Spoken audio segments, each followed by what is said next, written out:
Alors, Bookmap. Bookmap, c'est littéralement l'outil rêvé du trader rentable, en tout cas de celui qui commence petit à petit à s'initier à l'order flow et qui n'a pas envie de passer par la case carnet d'ordre. La case carnet d'ordre est toujours un petit peu difficile à appréhender. Tous les mecs que j'ai pu former ou autres, finalement, ont toujours eu certaines difficultés avec le carnet d'ordre. Mais dès lors qu'on leur présentait un outil comme Bookmap, il y avait toujours cette facilité de lecture, cette facilité de compréhension des mouvements qui est beaucoup plus intuitive parce que finalement, c'est très visuel. Et ensuite, après, vous comprendrez un carnet d'ordre parce que Bookmap, c'est ni plus ni moins que la représentation graphique de ce qui se passe sur un carnet d'ordre. Vous comprendrez le carnet d'ordre avec une facilité déconcertante et vous pourrez même presque vous en passer parce que moi, c'est mon cas, je peux quasiment m'en passer, même si c'est vrai que voilà, avoir un bookmap, c'est quand même une facilité déconcertante lorsqu'on trade. Voilà. Surtout qu'en plus de ça, moi je traite donc avec le footprint et à côté j'ai le market profile qui me permet de bien comprendre ma structure de marché, de bien comprendre un petit peu comment évolue le marché, les différents niveaux de prix, etc. D'accord. Donc moi c'est comme ça que je travaille. Alors pour ceux qui regardent mes vidéos, vous avez sûrement dû l'apercevoir évidemment. Alors, aujourd'hui, l'objectif, ça va être de vous permettre de pouvoir prendre en main Bookmap et de détecter certains signaux un petit peu plus facilement. Alors, là, évidemment, j'ai pris une session en replay, d'accord. Moi, ce qu'il faut savoir, c'est que j'ai les ordres iceberg et les ordres stop qui sont affichés à l'écran, ok, sur le panel qui est juste en dessous. Là que vous pouvez voir, voilà, ça affiche les icebergs. C'est un algorithme finalement qui va détecter les ordres iceberg. Un ordre iceberg, c'est quoi? C'est tout simplement un gros ordre qui va être décuplé en plein de petits ordres et qui va nous permettre de voir s'il y a des grosses mains qui prennent ou pas certaines positions à certains moments. Voilà, je grossis un petit peu le trait pour faciliter la compréhension. Alors, donc là, on va regarder un petit peu, on va étudier un petit peu la structure de ce qui s'est passé parce que c'est le plus intéressant. Donc déjà, voilà, vous voyez ces différentes lignes de liquidité. Ici, on sait qu'on a un gros niveau à 6860. Souvent, évidemment, les gros niveaux de liquidité placés par les market makers sont placés sur des niveaux avec des chiffres ronds. D'accord. Ils ne sont pas placés, par exemple, à 68,57,5. Ils sont placés à 68,60 ou à 6800, etc., etc. Voilà, c'est toujours des chiffres ronds. OK. Maintenant, dans cette structure de marché-là, vous allez avoir des zones, ce qu'on appelle des zones intermédiaires. D'accord. Pour que vous puissiez bien comprendre, je me permets de faire un petit rappel. Alors, sur ce qui est affiché à l'écran ici, là, vous voyez, là, c'est les ordres exécutés au marché. D'accord. Ce que vous voyez, les boules rouges et bleues, c'est les ordres exécutés au marché. OK. Là, par exemple, on voit ici que ça a bien agressé. On a cassé cette zone de liquidité-là. D'accord. Donc là, regardez, la zone a permis de constituer une petite absorption de très court terme. Voilà. Et ensuite, les vendeurs étaient tellement agressifs, il y avait tellement d'intentions vendeuses. On est dans un contexte vendeur d'ailleurs sur cette journée-là, je tiens à préciser aussi. C'est important de comprendre aussi le contexte de marché dans lequel on évolue. Bookmap, c'est un outil, ça ne va pas tout faire. Avant, il y a quand même un sujet de compréhension globale du marché qui est fondamental à mes yeux. D'accord. Donc là, vous voyez, on a cette zone de liquidité ici à 68,45. Ici, on a eu une absorption, deux absorptions. Là, ça a tenté, mais voilà, là, les vendeurs ont vraiment été agressifs et ont cassé cette zone. Donc là, en fait, ce qui se passe, quand vous avez ce qu'on appelle une absorption, c'est qu'il y a suffisamment ici d'ordre limite et qu'il n'y a pas suffisamment d'intention à aller en dessous de cette zone. D'accord. Donc finalement, le prix rebondit. Et puis après, les acheteurs se manifestent. Donc on a un petit rebond de prix. D'accord. On les voit ici, les acheteurs. Vous le voyez, c'est assez simple. D'accord. Là, ici, on voit le contact avec les vendeurs. Souvent, c'est là où les gens se font piéger. Moi, c'est là où je rentre. D'accord. Lorsqu'on a ces gros mouvements-là, on peut se dire, OK, il y a beaucoup de vendeurs, ça fait peur. Le marché va aller beaucoup plus bas. Mais non, il faut étudier la microstructure du marché pour comprendre ce qui va se passer à ce moment-là. Regardez ce qui se passe sur le tape, regardez l'intention finalement des acheteurs. C'est ça qui est le plus important. Et pas seulement l'intention, aussi l'exécution. D'accord? Ça, c'est fondamental. Parce que sur un graphique comme celui-ci, vous avez deux choses qui sont importantes à comprendre. Vous avez donc d'une part l'intention. Donc l'intention, c'est votre zone de liquidité. Là, par exemple, il y a des intentions d'achat à 68, 47, 75 sur cette zone orange que vous voyez ici, d'accord, sur cette zone de liquidité. Il y a des intentions. Et là, il y a des exécutions. C'est complètement différent parce que votre bloc ici, il peut se retirer, d'accord? Il peut se retirer en totalité ou partiellement, comme ça a été le cas ici, d'accord? Là, vous voyez, le bloc de liquidité s'est retiré. Là, on était à 82 ici. Là, on est passé à 32, d'accord? Et puis là, ensuite, on a bouffé la zone, d'accord? Que vous compreniez bien quand même ce qu'il se passe.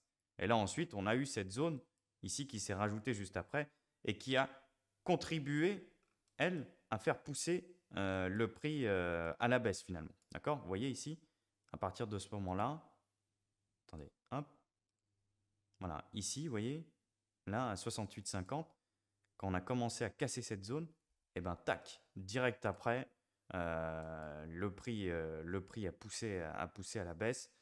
Et ensuite, il y a cette zone qui s'est rajoutée et qui a accentué la pression vendeuse sur cet actif. À savoir, bon là, on est sur le S&P 500. D'accord? Voilà, ça c'est assez simple. Mais globalement, c'est important de comprendre ces différentes interactions. Alors évidemment, dans ma formation, j'explique un peu plus en détail ce qui se passe lorsqu'on a une liquidité qui se rajoute, etc. Qu'est-ce que ça signifie?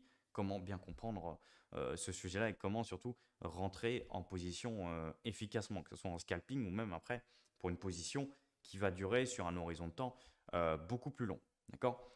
Mais ce qui est important de faire lorsqu'on est sur ce genre d'outils, c'est de comprendre la microstructure. Alors là, voilà, on va rentrer un petit peu dans le détail. Je vous ai montré quelques petits détails. Maintenant, on va zoomer sur d'autres situations. Alors ça, je vais l'enlever. Voilà. Alors, donc là, vous voyez, pareil ici, cette zone 68-45. Alors là, regardez un petit peu ce qui s'est passé sur cette zone autour de 68-50. Déjà, moi, premièrement, vous le savez, je travaille beaucoup avec les volumes. Donc, c'est très important de travailler avec les volumes parce que finalement, nous, on n'aime pas travailler à l'hypothèse ou je ne sais pas quoi, ou les figures chartistes ou que sais-je encore d'assez stupide. Nous, ce qui nous intéresse, c'est de comprendre vraiment la théorie du marché d'enchères et c'est ce qui va nous permettre de gagner véritablement de l'argent et de bien comprendre les interactions entre l'offre et la demande parce que le marché n'est tout simplement qu'offre et demande, même si souvent il peut y avoir des manipulations. D'accord? Là, ce qu'il faut avoir en tête, c'est que là, on est à 15h30. Donc forcément, là, vous voyez, il y a beaucoup moins de volatilité. D'accord? Dans cette phase-là, il y a beaucoup moins de volatilité. Là, le marché, pour le moment, est en pleine phase d'hésitation. D'accord? Et là, ensuite, on a l'open qui arrive. Et là, vous voyez, à partir du moment où l'open arrive, la plupart des volumes se manifestent et finalement, on a un mouvement assez important. D'accord? Donc, on va étudier un petit peu ce qui s'est passé et comment est-ce que on aurait pu shorter ce mouvement de prix. D'accord? Alors, premièrement, ici, on a un petit mouvement. Voilà, ça c'est le premier mouvement. Voilà, bon, les vendeurs se manifestent. On a une liquidité qui fait pression à 68,50. OK. Et là, pour le moment, on voit que c'est globalement contenu dans un range. Moi, ce qui m'intéresse souvent quand je trade les open, c'est pas forcément de trader comme un fou et voilà, de vouloir cliquer le plus vite possible. C'est tout simplement de prendre un mouvement qualitatif que j'arrive bien à cerner. D'accord? Notamment ce mouvement à 68,50. Ça, en l'occurrence, je l'avais particulièrement bien cerné. Alors, ça, sur le market profile, ça porte un nom, ce type de session. C'est ce que, évidemment, on étudie dans ma formation, mais ça, voilà, ça porte vraiment un nom. Et en l'occurrence, là, ce qui s'est passé, c'est que le marché n'arrivait pas à aller au-delà de cette zone des 68,50. Là, globalement, on voyait qu'il y avait un blocage. Et là, effectivement, on aurait pu rentrer short à partir de 68,45. On voyait vraiment que la pression était assez importante et que les prochaines intentions d'achat, elles étaient autour de 68,42, voire 68,35. Donc ça nous laissait quand même pas mal de marge pour rentrer ici short sur cette zone des 68,45. D'accord? Et si on regarde, donc là c'est la session du 13 novembre. Donc là vous voyez sûrement mieux ce qui s'est passé sur le market profile. Là en l'occurrence on est sur un market profile en RTH. Donc le RTH, je me permets de faire ce petit rappel, c'est tout simplement la cotation de 15h30 à 22h. D'accord? Et ça nous permet de vraiment voir ce qui s'est passé durant la session et d'éliminer certains mouvements parasites. Si on veut une vue plus globale, on va sur le TH. Mais là, le RTH nous donnait quand même beaucoup d'informations. Et d'après les informations qu'on a eues, effectivement, on a eu un début de session qui était quand même plutôt directionnel. D'accord? Avec effectivement ce rejet ici des 68,50. C'est la zone de liquidité qu'on a observée sur Bookmap. Souvenez-vous, voilà, cette zone des 68,50. Et c'est pour ça que ce trade-là aurait été pertinent. D'accord? Et a été pertinent finalement. Donc, vous voyez, voilà, c'est pas très compliqué. Bon, là, je suis rentré un petit peu tard. J'aurais pu rentrer directement ici sur cette zone des 68,50. Et ce qui est bien, c'est que c'est très visuel. Et dès que je vais combiner mon market profile et mon bookmap, je vais tout de suite avoir une meilleure vue, une meilleure compréhension de ce qui se passe sur mon marché. Et ça, je peux vous dire que sur une journée de trading, ça fait vraiment toute la différence. D'accord? Ça fait vraiment toute la différence. Vous voyez, là en plus, durant la première demi-heure, parce que chaque lettre égale 30 minutes, je le rappelle encore, là vous voyez, ça n'a fait que baisser. Là ensuite, après, bon, il y a eu un petit rebond et ensuite, vous voyez, après, le marché allait chercher son prochain niveau technique, à savoir le POC 6760 et la single print un tout petit peu plus bas. D'accord? Donc là, voilà, sur le plan technique, c'est juste parfait, c'est très lisible. D'accord? Il n'y a pas de surprise.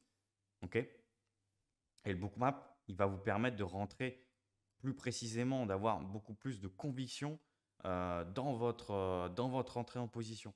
Et ça, croyez-moi, ça fait toute la différence. Donc là, voilà, vous voyez, là, on a l'exemple d'un premier trade qui aurait pu être rentré, à savoir celui-ci. Voilà. Juste comprendre ce qui s'est passé ici dans cette microstructure, ça vous aurait permis tout simplement de prendre un trade gagnant et de faire votre journée. Et de prendre vos 20 points sur un contrat ES. Et puis avec 20 points, vous faites 1000 $. Donc ça va très vite. D'accord? Ça va très très vite. Donc pensez-y. Et là, vous voyez, quand on regarde un petit peu en détail, on aurait même pu, si on n'était pas rentré à 45 ici, on aurait pu rentrer ici. Dès qu'on voit qu'effectivement les vendeurs agressifs se manifestent de nouveau. Ok? Donc ça aurait pu être une possibilité. Des possibilités, il y en avait quand même pléthore. On est dans un contexte de marché relativement baissier. On était sous une résistance importante. Donc effectivement, ça, il faut aussi le prendre en compte. Bookmap va faire beaucoup de choses, mais ne fait pas tout. D'accord? C'est important de le comprendre.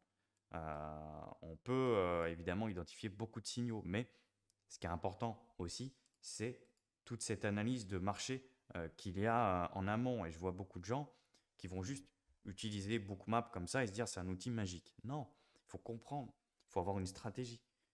C'est pas suffisant d'aller sur Bookmap, voilà, de regarder, tiens, il y a une liquidité ici, je vais rentrer à l'achat.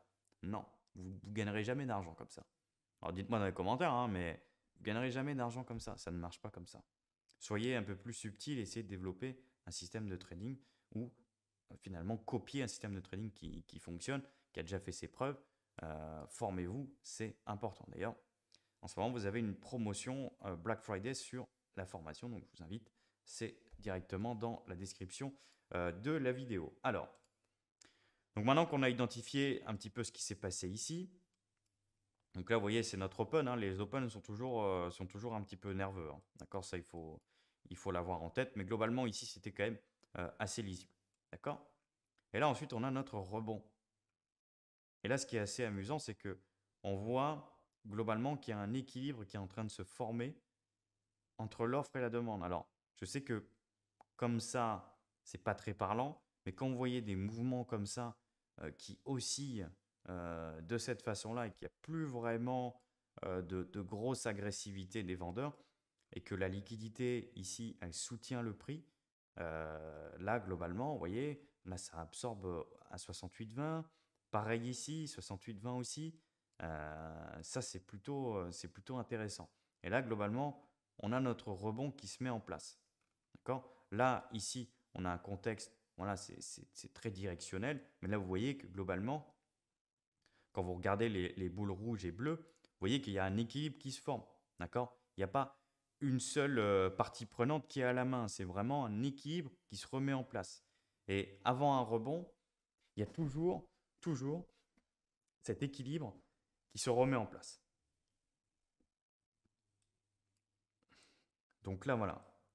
J'ai pas enregistré plus d'ailleurs, mais là, globalement, sur une demi-heure, on a quand même de quoi faire. Et là, pareil, là ici, vous voyez, on a beaucoup. Là, je vous mets en avant certains pièges qui sont importants de comprendre. Là, ici, vous voyez, 15h35, on a beaucoup de zones de liquidité ici. Et là, le piège d'un trader, c'est de se dire, je vais couper ma position parce que le marché va rebondir. Attention, attention, parce que, et toujours, observez vos niveaux. Observez vos niveaux. Là, vous voyez, je ne sais pas où on était. Là, on était à 68,30. On était à 68,30. Je peux vous dire il y avait encore de la marge. D'accord? On était à 68,30 seulement. Donc là, il y avait quand même beaucoup de marge. D'accord? Donc, quand c'est ça, prenez le temps. Prenez le temps de laisser votre trade tourner, analysez vos niveaux. Donc là, 68,30, on était où? Là, ouais, on était ici. Et là, on avait un niveau technique ici. Et le marché a réagi ici. D'accord? Sur le POC. Donc, 68,30, on ne coupe pas. OK? On attend un petit peu, on laisse tourner. Au pire, on redescend notre stop. On redescend notre stop progressivement sous les zones vraiment charnières. D'accord? OK? On redescend le stop progressivement si on est short. J'ai shorté ici, 68,45. OK? Là, je vois qu'il commence à y avoir des intentions acheteuses. Bon, OK, why not? C'est pas grave. Le trade suit son cours. Et là, progressivement, tac, on redescend le stop. On voit que ça accélère. On redescend le stop progressivement, mais on laisse quand même un petit peu de marge. OK, c'est important, surtout à l'open. On laisse quand même un petit peu de marge. OK? On ne se met pas en danger avec un stop ultra haut. Ça ne sert à rien parce qu'avec Bookmap, on est précis. Avec le market profile, le footprint, on est précis. Il n'y a pas de problème. Mais on se laisse de la marge, c'est important. On se laisse quand même un petit peu de marge. Être précis avec un outil ne veut pas dire laisser de la marge, ne pas laisser de la marge à notre stop lorsqu'on prend une position. Parce que là, vous voyez, vous redescendez trop vite votre stop, c'est le cas de beaucoup. Hein. Voilà.